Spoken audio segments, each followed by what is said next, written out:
안녕하세요. 저는 50대 여성으로서 한 집안의 요양보호사 겸 가정부로 일하고 있는 이혼한 유라입니다. 남편과의 성격 차이로 이혼을 한 지는 15년 정도 지났는데요. 워낙에 어린 나이에 이혼을 해서 그런지 그동안 여러 사람으로부터 청혼을 받아보기도 하고 친오빠도 그렇고 친척들이 중매도 많이 해주더라고요. 그러나 저는 전 남편한테서 당한 걸 생각하면 남자에 대한 모든 미련을 버리고 혼자 행복하게 살기로 작정을 한 사람이었기 때문에 재혼에 대해서는 아무런 욕심이 없었습니다.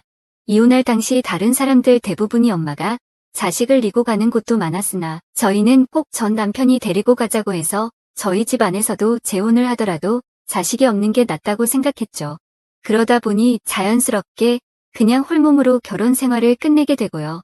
요즘은 이런 게 크게 흉볼 일이 아니라서 괜찮겠지만 당시만 하더라도 다니던 직장도 이혼녀라는 편견 때문에 더 이상 출근할 수가 없어 사표를 내고 요양보호사 자격증을 따서 활동을 하고 있었습니다.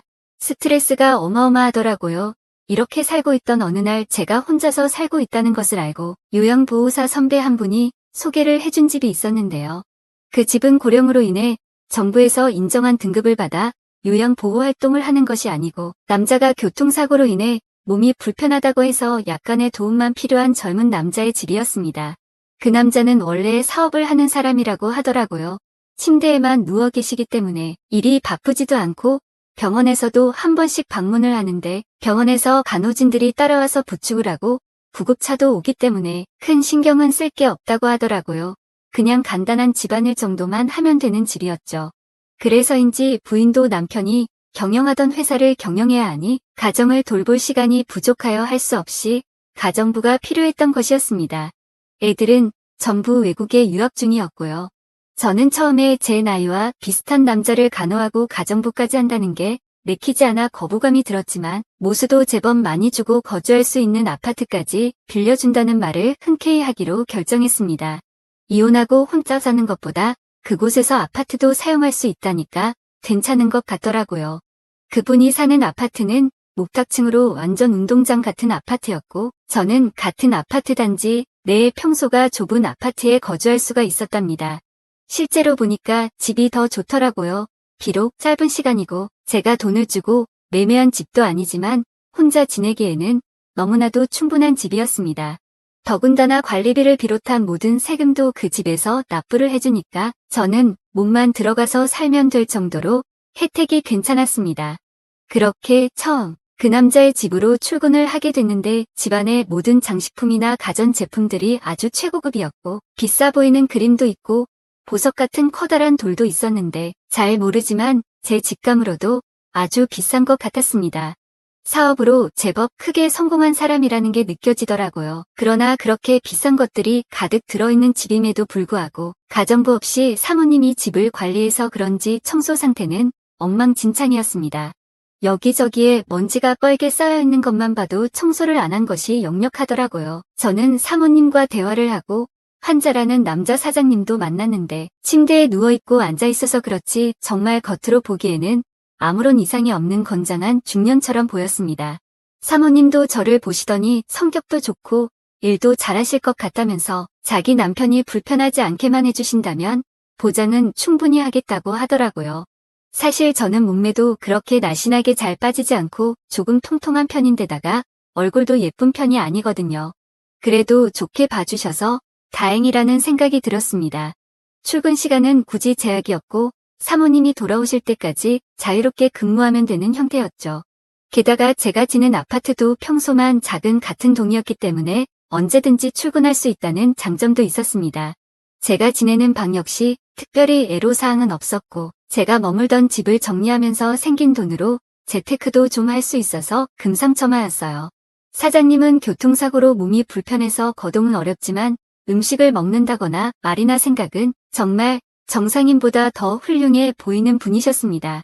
가끔씩 이야기할 기회가 있을 때마다 많은 대화를 나눴는데 사람이 정말 멋있다는 게 느껴지더라고요. 사면서 이런 남자를 만났어야 했는데 하는 그런 아쉬움이 드는 남자였죠. 사장님이 아무거나 잘 드시기 때문에 어떤 음식을 하더라도 재미가 있었고 덕분에 저도 지금까지 먹어보지 못한 고급 요리를 해먹을 수가 있었습니다. 일단 음식의 재료부터가 남다르니까 어떤 요리를 해도 작품이 나오더군요.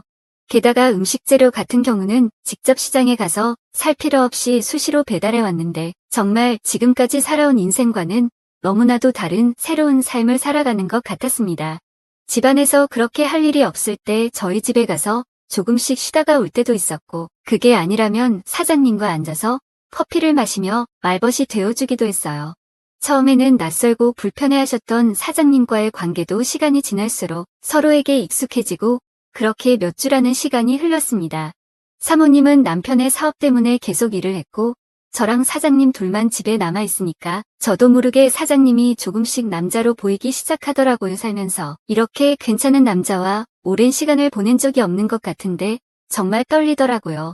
그러던 어느 날 사장님께 간식을 드리기 위해 방문 앞으로 갔는데 방 안에서 뭔가 이상한 소리가 들리더라고요. 평소에는 방문을 완전히 닫아놓고 계실 때가 많은데 그날따라 이상하게 약간 열어둬서 소리가 더 잘 들렸죠. 그런데 문틈 사이로 사장님의 이상한 행동이 보였습니다. 바지를 내리고 손을 위아래로 흔들며 혼자서 행복한 시간을 보내고 있더라고요. 게다가 저도 모르게 눈이 가서 그만 사장님의 소중한 걸 보게 됐는데 정말 놀라서 입을 틀어막았습니다. 사실 몸이 불편해서 그렇지 그것까지 문제 있는 건 아니잖아요. 정말 어마어마하고 거대하더군요. 저도 음악에 남자를 안 만나고 살아서 그런지 그게 더 크고 아름답게 보였습니다. 그 뒤로도 사장님 혼자서 행복한 시간을 보내는 장면을 몇 번 목격하게 됐는데요. 그 뒤로 이상하게 사장님이 저에게 물질적으로라도 잘해주려고 신경을 쓰는 게 느껴지더라고요. 장 보러 갈 때도 카드를 주시면서 제 옷도 사입고 집에 필요한 물건도 좀 사고 그렇게 편하게 하라는 것이었습니다. 그렇게 시간이 흘러 2달 정도가 되었을 때 사장님께 간식을 드리니 같이 앉아서 먹자고 해서 자리에 앉게 되는데요.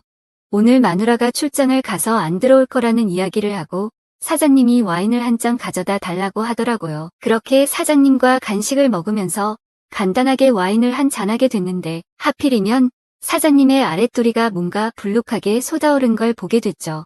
사장님은 일부러 그런 걸 더 보여주려고 하는 것 같더라고요. 순간적으로 지난번에 문틈 사이로 본 장면이 떠올랐습니다. 사실 저도 이혼한 후 남자 곁에는 가본 일이 없었으므로 묘한 감정을 느낄 수밖에 없었습니다. 그런데 사장님이 와인을 한잔 하시면서 실수로 중요한 부분 위쪽에 쏟아버리는 것이었습니다. 실수인지 고의로 한 건지는 알 수 없지만 일단은 태어난 척하고 수건으로 사장님이 중요한 곳을 닦기 시작했죠.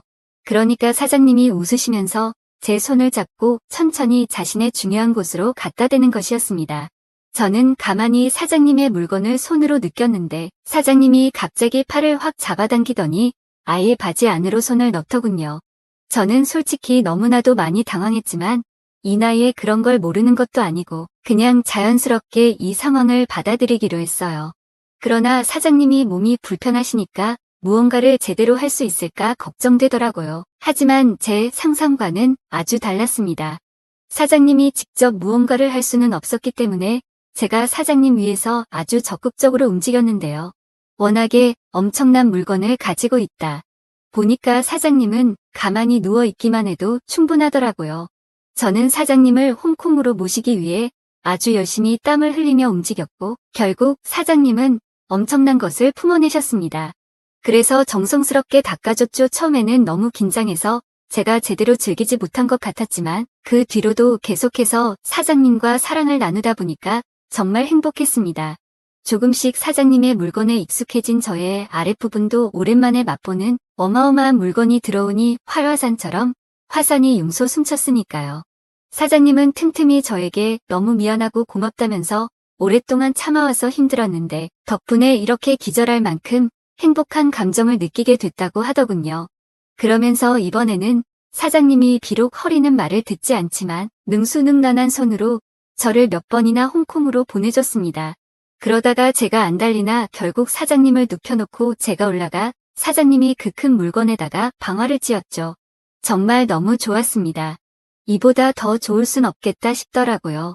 그러나 그 문제가 발생했어요. 사모님이 뭔가 눈치를 채셨는지 당분간 사모님이 직접 사장님을 간호하겠다는 것이었습니다.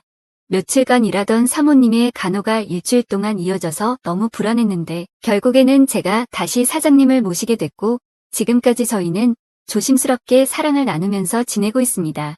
정말 남녀 간에는 알 수 없는 일이 많이 벌어지는 것 같아요. 사장님은 매번 저 때문에 행복하다고 말하지만 사실 저도 사장님 때문에 너무나도 행복한 나날을 보내고 있습니다.